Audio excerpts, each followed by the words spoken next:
오늘도 우리 3부 예배 오신 우리 성도님들에게 하나님의 은혜가 충만하길 간절히 바랍니다. 특별히 찬양처럼요, 주님 앞에 기도하는 성도들 되시길 바라고 주님 앞에 찬송하는 성도들 되시길 바라겠습니다.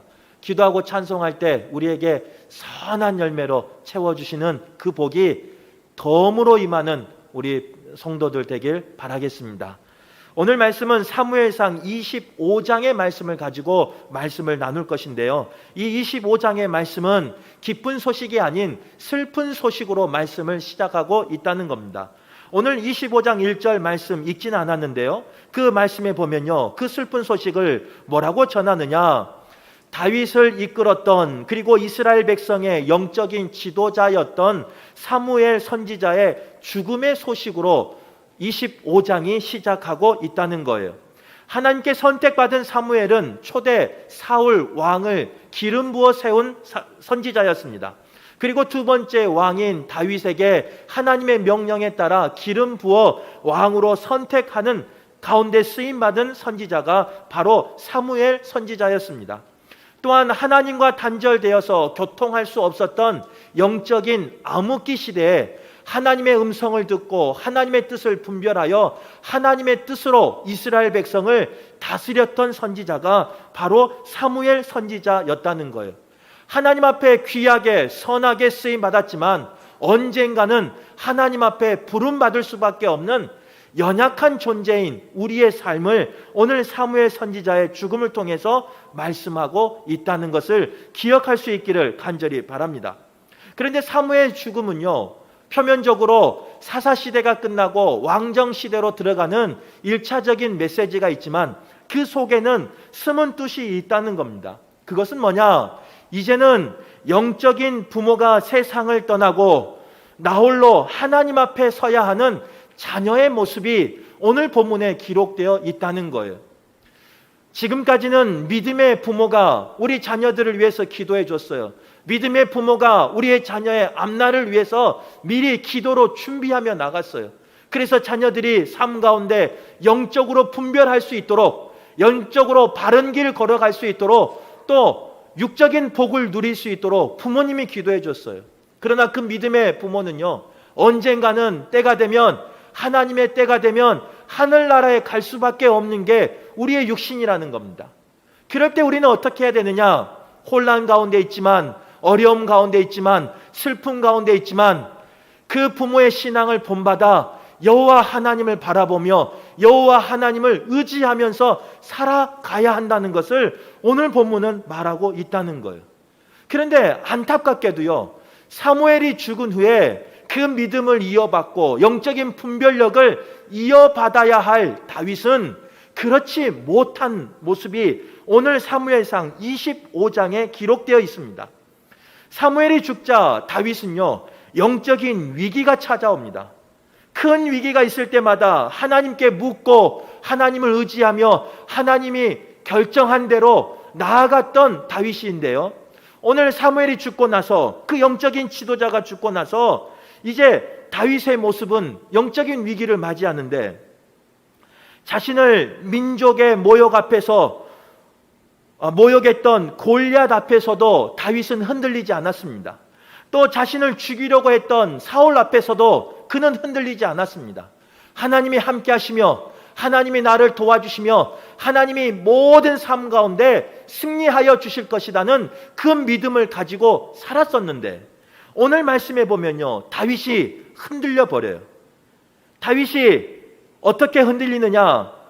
모욕하는 한 사람에 의해서 그의 영적인 분별력은 다 사라져 버리고요, 그의 마음은 녹아내려 버리고요, 그의 육신은 복수함으로, 보복함으로 가득한 삶을 살게 되었다는 겁니다. 은혜를 원수로 갚았던 나발이라는 사람이 나와요. 결국 그 사람 때문에요, 하나님을 잊어버리고 하나님 앞에 묻지도 아니하는 영적인 방황기에 다윗은 접어들고 말았습니다. 자신이 싸워야 할 자가 누구인지 그동안은 다윗은 분명히 알았습니다. 내가 싸워야 할 원수가 누구며 내가 지켜야 할 백성이 누구인지 다윗은 알았어요. 그런데 사무엘이 죽고 나자요, 그는 영적으로 흔들리기 시작하고요, 내가 싸워야 할 사람과 내가 지켜야 할 사람을 분별하지 못해요. 나의 백성과 원수를 분별하지 못해요. 나의 감정을 눌러야 할 시간과 나의 감정이 드러나야 할 시간을 다윗은 분별하지 못하고 있는 걸 볼 수 있어요. 지극히 인간적인 모습이 드러나기 시작했다는 겁니다. 그런데 하나님께서는 사무엘상 25장을 쭉 읽어보면요, 그런 인간적인 감정이 드러난 다윗을 그냥 내버려 두지 않습니다. 그 감정 때문에, 그 분노 때문에, 그 혈기 때문에 죄 짓는 것을 그냥 내버려 두지 않습니다. 하나님은 다윗을 사랑하셔서 다윗을 회복하시는 그 말씀의 내용이 오늘 사무엘상 25장에 기록되어 있다는 겁니다. 바라기는 하나님께서 어떻게 다윗을 사랑하시고 어떻게 회복하셨는지, 또 어떻게 그 감정 가운데 노출되었지만 그 속에서 다시 회복될 수 있는지 말씀을 통해 나눌 때 우리 성도들도 회복되시기를 바라고, 우리 성도들도 분별력 가운데 살아가는 우리 모두가 되길 간절히 바라겠습니다. 먼저는 25장 3반절에 보면요, 분노를 일으킨 나발에 대해서 기록하고 있다는 거예요. 다윗은 사무엘이 죽자 지금까지 머물러 있었던 곳을 떠납니다. 그리고 사울 왕의 영향력이 없는, 사울 왕의 손이 미치지 아니하는 바란 광야로 내려갔습니다. 이번 주에 우크라이나에서 전쟁이 일어났어요. 그 국민들이 전쟁이 일어나자요, 피난길에 들어섰습니다. 러시아의 공격을 피해서 피난에 올라섰는데, 뉴스에서 본 것처럼 그 피난길은 힘들고 슬프고 배고픈 생활이에요. 그리고 그 분통한 생활이, 억울한 생활이 그 피난민의 생활이라는 거예요. 다윗과 다윗을 따르는 무리들도 사울을 피하여 도망자 신세가 되었습니다. 며칠을 피해 다닌 것이 아니라, 몇 달을 피해 다닌 것이 아니라 몇 년을 피해 다니는 그런 도망자의 신세, 피난민의 신세였다는 거예요.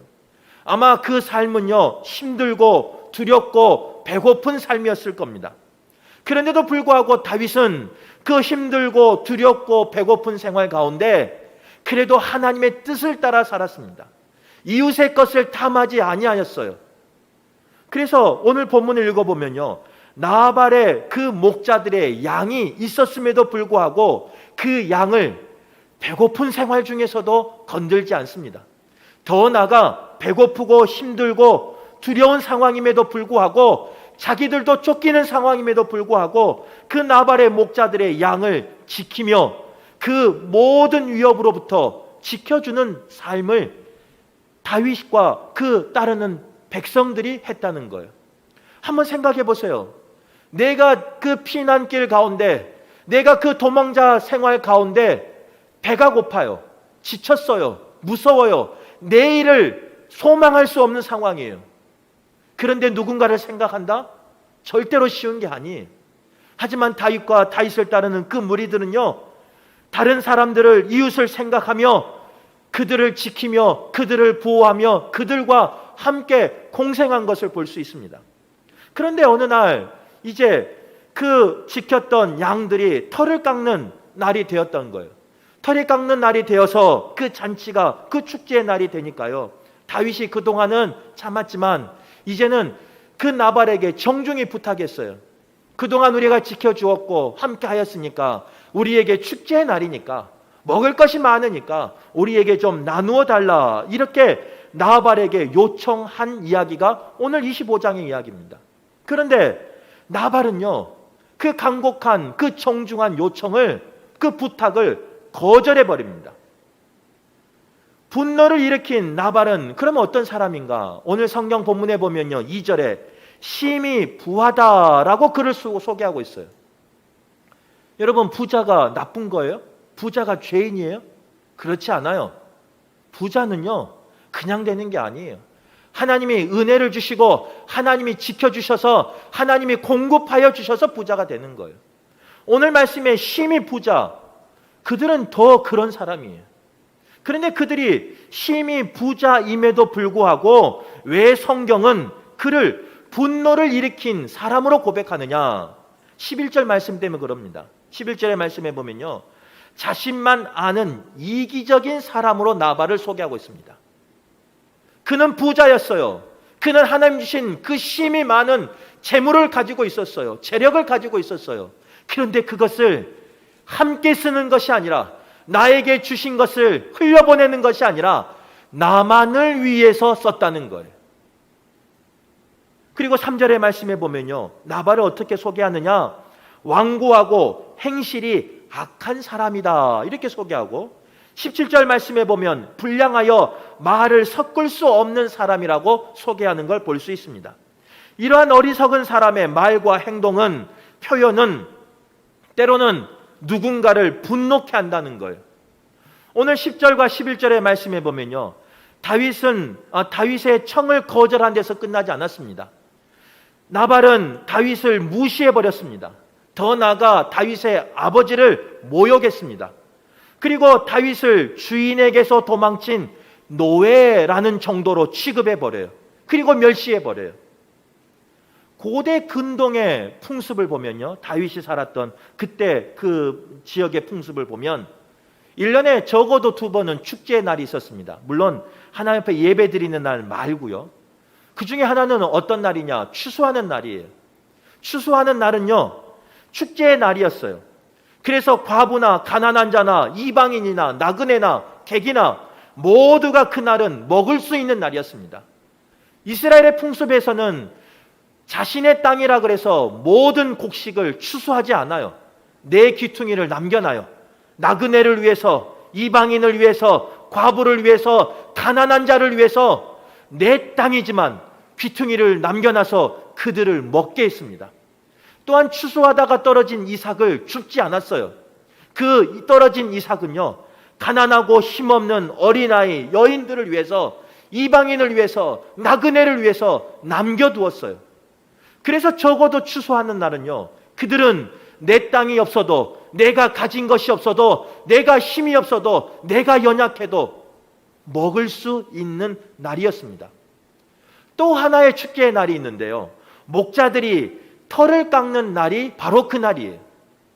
털을 깎는 날은 그동안의 수고를 위로하면서 이웃과 함께 잔치하며 그 양들을 또 그 여러 가지 동물들을 길렀던 그 목자들을 위로하며 함께 축제하는 날입니다. 그래서 지나간 사람도 초청하고요, 이웃도 초청하고요, 수고한 사람도 초청하며 함께 음식을 나누는 날이 어떤 날이냐? 바로 털 깎는 날이라는 거예요. 그 축제의 날에 다윗은 그동안 수고하였고, 그동안 위협하지 아니었고, 그동안 겁탈하지 아니하는 그 모습을 가지고 나발에게 부탁한 거예요. 그 축제의 날에 우리에게 먹을 것을 좀 달라라고 부탁한 거예요. 그런데도 불구하고 나발은요, 다윗을 이방인보다, 나그네보다, 과부보다, 가난한 사람보다, 여인보다, 어린아이보다 못한 사람으로 취급해버립니다. 모욕하며 무시하며 멸시해버립니다. 그리고 21절 말씀처럼요, 나발은 다윗의 선한 일을 악으로 갚아버렸다는 거예요. 혹 이 삶이 우리의 삶이 아닌가 한번 돌아보세요. 하나님께서는 우리에게 은혜를 주시고요, 하나님께서는 우리에게 이웃을 주셔서 때로는 그 이웃을 통해 위로받게 하시고, 때로는 그 이웃을 통해 우리에게 많은 것을 보살펴 주셨어요. 그런데 우리는 그 선함을 나발처럼 악으로 갚지 않는지, 그 선함을 받았음에도 불구하고 누군가에게 분노의 근원이 되는 사람이 아닌지, 오늘 말씀을 통해서 내가 나발이 아닌가, 혹 내 삶 가운데 나발과 같은 삶이 있지 않았는가, 감사한 것을 감사하지 못한 삶이, 은혜를 은혜로 알지 못하는, 고백하지 못하는 삶이 나에게 있지 아니하는가 한번 돌아볼 수 있기를 간절히 바랍니다. 또한 오늘 25장의 말씀에 보면요, 분노에 사로잡힌 다윗에 대하여 이야기하고 있다는 겁니다.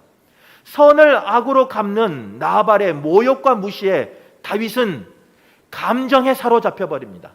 그 감정이 여러 가지 감정이 있는데요, 분노의 감정, 복수의 감정에 사로잡혀 버린다는 거예요. 사울로부터 목숨의 위협을 받으면서도 다윗은 분노하지 않았어요. 그 감정을 잘 다스렸어요. 그 기간이 몇 년이 지났음에도 불구하고 그 몇 년 동안 다윗은 자신의 분노의 감정을, 자신의 그 억울함을 드러내지 아니하였어요. 하나님이 이 모든 것을 간섭하시고 하나님이 이 모든 것 가운데 함께 하실 것이라는 그 믿음을 가지고 신뢰하며 끝까지 내가 복수하지 아니하고 내가 화내지 아니하고 하나님 앞에 맡긴 사람이 다윗이었습니다.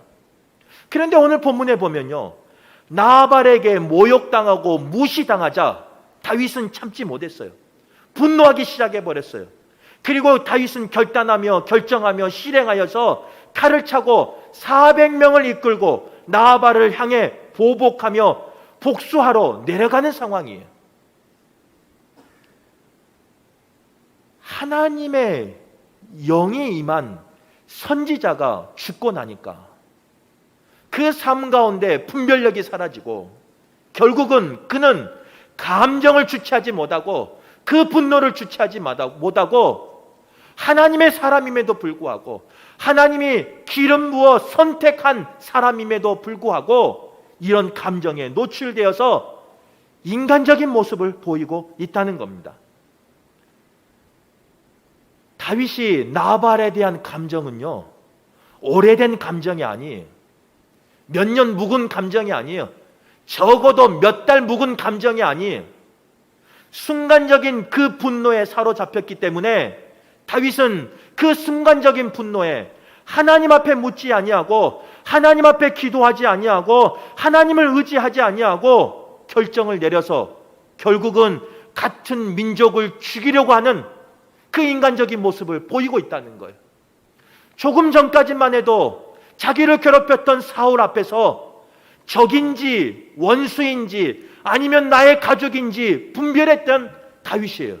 그런데 오늘 순간적인 그 감정 앞에서, 분노 앞에서 다윗은 무너지고 말았어요.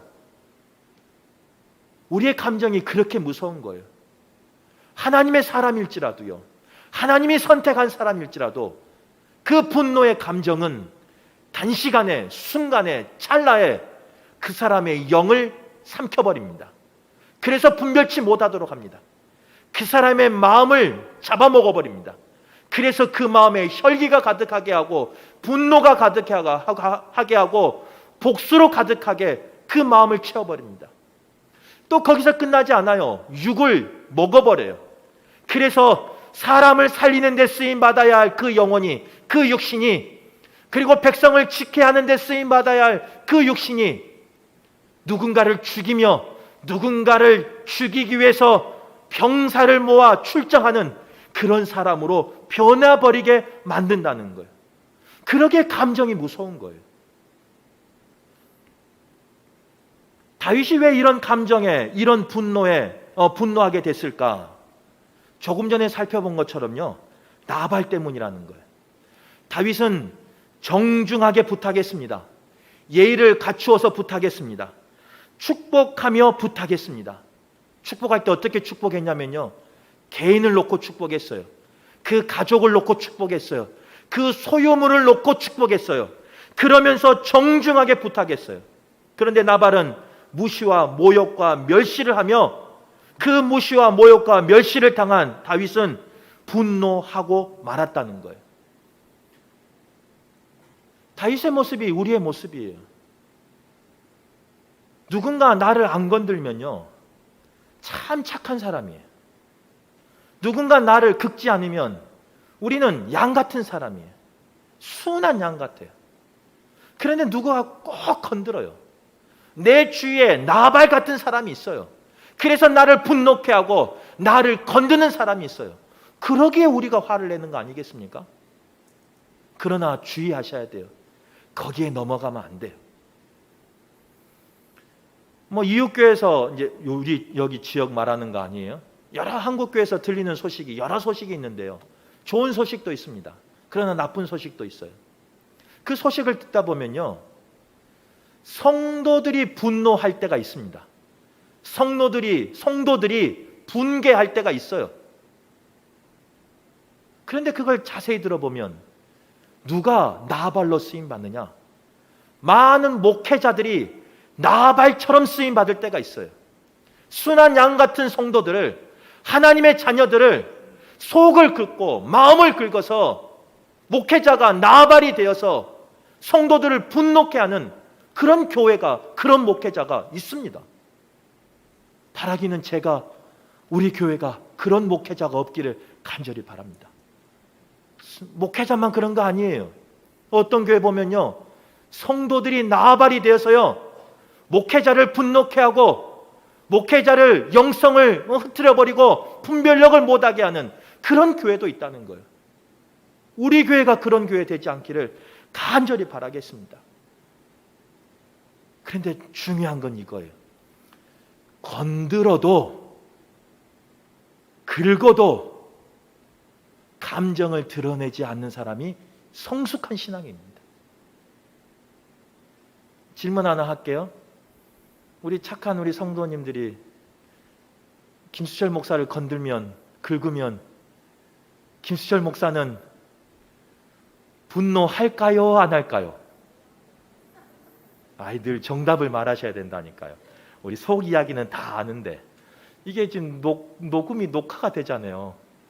녹화가 될 때는 정답을 말하셔야 돼요. 분노할까요? 안 할까요? 오늘은 자신 있게 말씀을 안 하시는데 분노합니다. 그런데 중요한 것은요, 그 분노하는 모습이 그 사람의 영성이에요. 절제하지 못하고 감정을 죽이지 못하고 하나님을 의지하지 못하고 하나님을 신뢰하지 못하고 하나님에게 맡기지 못하고 자신이 원수를 갚으려는, 자신이 보복하려는, 자신이 입으로 쏟아내는 그 말로 분노하고 하는 모습이 그 사람의 영성이라는 거예요. 바라기는 오늘 말씀 가운데 자유한 우리 모두가 되길 바랍니다. 어떤 상황 속에서도 분노하는 것이 아니라 하나님을 붙잡을 수 있기를 바라요. 하나님을 신뢰하기를 바라요. 그래서 나의 감정을, 나의 분노를 조절할 수 있는, 다스릴 수 있는 영적인 분 되시길 간절히 소망합니다. 또한 다윗이 이렇게 분노한 이유는요, 큰 싸움에서 이겼는데 작은 싸움에서 졌기 때문에 그래요. 다윗의 삶 가운데는 어떻게 보면 모두가 골리앗 같은 영적인 전쟁이었어요. 처음에 어렸을 때 진짜로 골리앗이 나타났어요. 이스라엘 백성이 두려워하는 골리앗이 나타났어요. 하나님을 모욕해도 그 앞에 나서지 못하는 그런 골리앗 장수가 있었어요. 그런데 다윗은 그 보이는 골리앗 장수를 믿음으로 이겼어요. 하나님의 이름으로 이겼어요. 또한 다윗 가운데는요, 사울이라는 골리앗이 있었습니다. 그 권력이라는 골리앗이 있었어요. 그래서 그 사울의 권력은요, 따라다니면서 다윗을 괴롭혔어요. 따라다니면서 다윗을 죽이려고 했어요.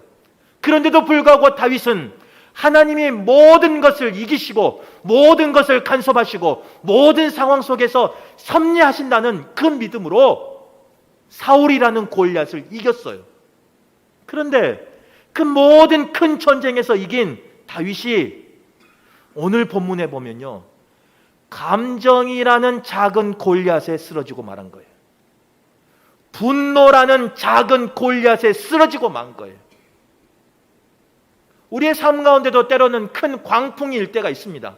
칠흑 같은 어둠에 앞이 보이지 아니하는 그런 광풍이, 태풍이 내 삶을 근간까지 흔들 때가 있어요. 그런데 우리 그럴 때 보면요, 우리 성도들은 다 이겨내요. 기도함으로 이겨내고 인내함으로 이겨내고 함께함으로 한 마음을 가지며 이겨내요. 가정도 마찬가지예요. 부부가 하나 되고 자녀가 하나 되고 온 가족이 가문이 하나 돼서 그 광풍 같은 어려움을 다 이겨내요. 그런데 정작 그런 광풍 같은 어려움을 이겨낸 그 가정이, 교회가, 신앙 공동체가, 목회자가 어디서 무너지느냐? 작은 돌 하나에 생기는 파장에 무너져요. 잔잔한 호수에 돌을 하나 던져봐요. 그러면 그 파장이 쭉쭉쭉 나가는데요, 그 별것 아닌 그 파장에 많은 목회자가 무너지고 신앙 공동체가 무너지고 교회가 무너지고 가정이 무너져요. 그 큰 폭풍도 이겼고 광야 같은 어려움도 이겼고 내 앞에 놓인 홍해도 건넌 믿음의 사람들이 그 작은 돌 하나의 파장으로 넘어지는 걸 볼 수 있어요. 실족하는 걸 볼 수 있어요. 교회 안에만 뭐 다른 거 보지 마시고 우리 가정과 교회 봐보세요. 싸울 때 큰 걸로 싸우세요? 민족의 대의를 가지고 싸우세요? 민족의 다른 걸 가지고 싸우세요? 그렇지 않아요. 작은 말 하나가 내 마음을 아프게 하는 거예요. 말 한마디가 나를 서운하게 하는 거예요. 말 한마디가 나를 서럽게 하는 거예요. 그 말 한마디에 돌이 파장이 되어서 번지고 번져서 내 마음을 요동치게 만들어 버리는 거예요. 그래서 때로는 가정이 파탄이 될 때가 있고요. 교회가 시끄럽고 흔들릴 때가 있어요. 하나님 앞에 평생 기도하며 하나님만 바라보았던 목회자들이 그 작은 욕심 하나 때문에, 그 작은 분노 때문에, 그 작은 감정 때문에 무너져버리는 그런 목회자들도 있습니다. 오늘 이 말씀이 우리에게 주시는 하나님의 음성이 있습니다. 메시지가 있어요. 그건 뭐냐? 큰 일을 당할 때 하나님을 의지하고 기도한 것처럼 작은 일을 당할 때도요, 그 작은 일을 임할 때도요, 하나님을 신뢰하고 하나님을 붙잡고 하나님 앞에 묻고 나가라는 그 하나님의 음성이에요. 우리 교회가 그런 교회 되길 간절히 바랍니다. 큰 일만 있을 때 하나님 앞에 무릎 꿇고 부르짖고 기도하는 것이 아니라 작은 일 하나까지도 하나님 앞에 무릎 꿇고 기도하며 하나님의 뜻을 따라 준행하는 우리 교회가 되길 간절히 바라겠습니다. 출애굽기에 보면요, 모세 이야기가 나와요. 모세가 언제 하나님께 쓰임 받은 줄 아십니까? 40세 때 쓰임 받지 않아요. 능력이 있을 때, 힘이 있을 때, 권세가 있을 때 그가 쓰임 받지 않습니다. 왜 그런 줄 아세요? 그는 힘이 있었고 지식이 있었고 능력이 있었고 권세가 있었지만 혈기가 있었어요. 그 마음에 분냄이 있었어요. 물론 모세가 40세 때 분노한 것은요, 개인의 분노가 아니에요. 개인의 감정이 아니에요. 개인의 사사로운 이익이 아니에요. 내 민족이 괴로움 당하는, 내 민족이 압제당하는 그 의분이었어요. 그런데도 불구하고 하나님이 쓰시는 사람은 의로운 분이라도 그 마음에 분을 가지고 있고 그 마음에 화를 가지고 있고 그 마음에 감정이 있는 사람은 쓰지 않습니다. 언제 쓰신 줄 아세요? 40세 때 그 능력 있는 모세를요, 광야로 도망가게 하셔요. 그리고 그 광야에서 무려 40년 동안 훈련하셔요. 낮추시고 낮추시고 낮추셔요. 빼앗고 빼앗고 빼앗으세요.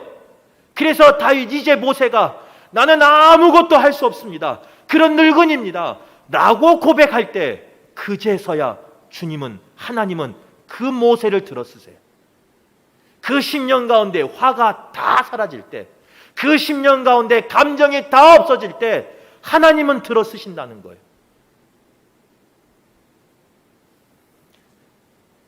바라기는 하나님이 내 삶 가운데 감정을 빼기 전에, 분노를 빼시기 전에, 훈련하시기 전에 우리 스스로 그 감정 가운데, 분노 가운데 자유할 수 있는, 내려놓고 하나님께 순종할 수 있는 그런 분들 되셔서 속히 쓰임받는 저와 여러분 되시길 바라겠습니다.